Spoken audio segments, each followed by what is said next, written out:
Okay, go.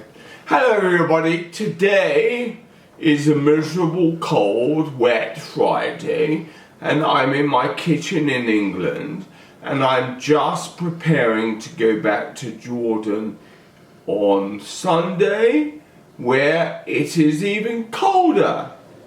But we're excited because I'm going to be back with our children and our community, and you'll be able to see community clinics, students all this week. Today we're doing a Q&A. The first question is a question for Israel-Palestine. What is my response to the crisis in Amona? And why can't Prime Minister Netanyahu do anything? The problem is that the huge issue with the Amona crisis is all related to the issue of the Palestinians and the Israelis. Everything is summed up in this issue, and this is more of a territory situation than just a political situation.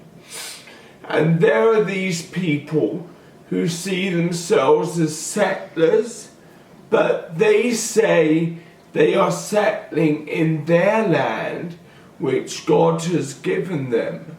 The international community says they are settling in land which is historically the Palestinians.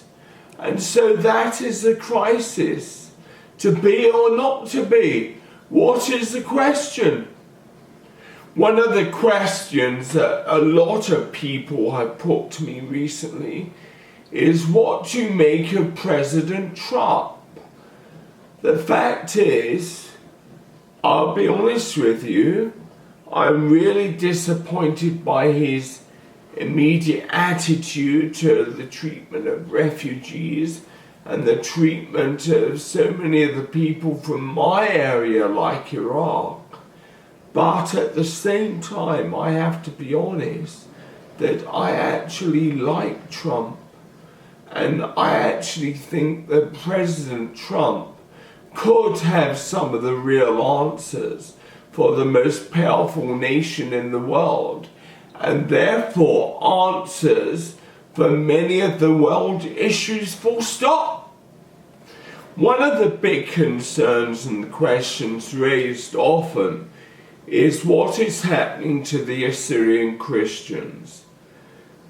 The Assyrians may have been considered bad people in the Babylonian time, but the fact is that all of the Assyrians, I mean all of them, became Christian.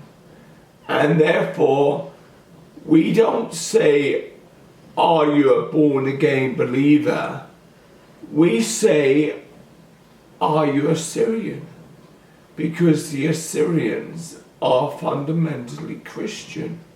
They have struggled since ISIS came along, and most of them have now left.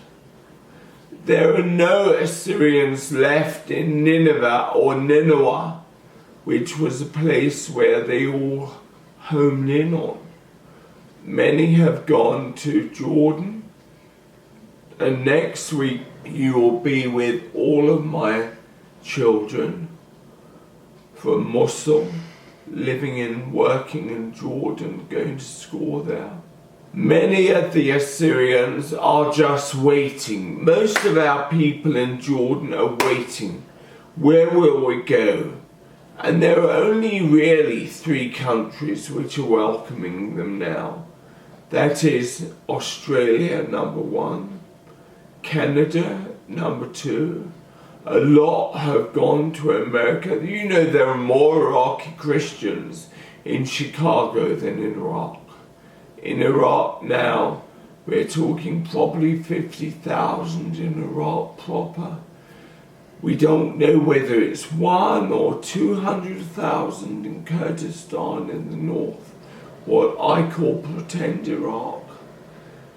But the Assyrian Christians will always be Assyrian Christians, always proud of their heritage, always proud of the fact that they know and love God. The next question comes from Nicholas, and he says, how can we walk in the same kind of love as you, Andrew White, does? I wouldn't say my love is supernatural, but I would say my love is sincere and never ending. And the biggest aspect of my life is my love for others. Jesus told us to love your enemies. And if you try and love even those who hate you, it's a good way to start. But it's difficult. But you do it. I always say, how do we really get to know people? When we meet, we eat. I always invite people for dinner. But one of the stories which is rather well known is the fact that I invited ISIS for dinner. They said, yes, we'll come, but we'll chop your head off afterwards. Yesterday I had a major telephone conference with the Peacemakers in Action group. These are some of the leading peacemakers in the world who have all been acknowledged by Peacemakers in Action movement of the Tannenbaum Center. I'm one of their award winners. And we had people from Syria, from Sierra Leone, from Singapore, and they were asking the questions, how do we stick together as Muslims, as Jews, and as Christians? And we are a very international and cross-cultural and cross-religious group. And we are all horrified by what has come across about Muslims not being allowed to do certain things in the US, when that is to so many their home and the place of destiny and the place they long for. And so we were saying that we will stick together. We will show that we are one.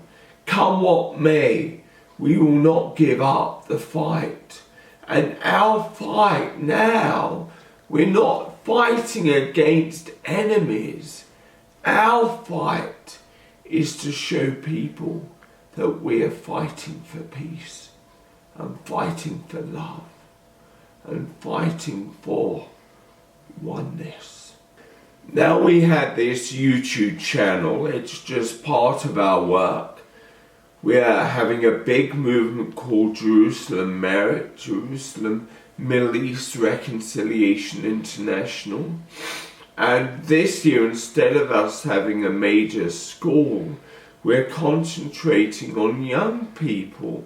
So we're taking some young people with us throughout the year to Israel and showing them the nature of our work.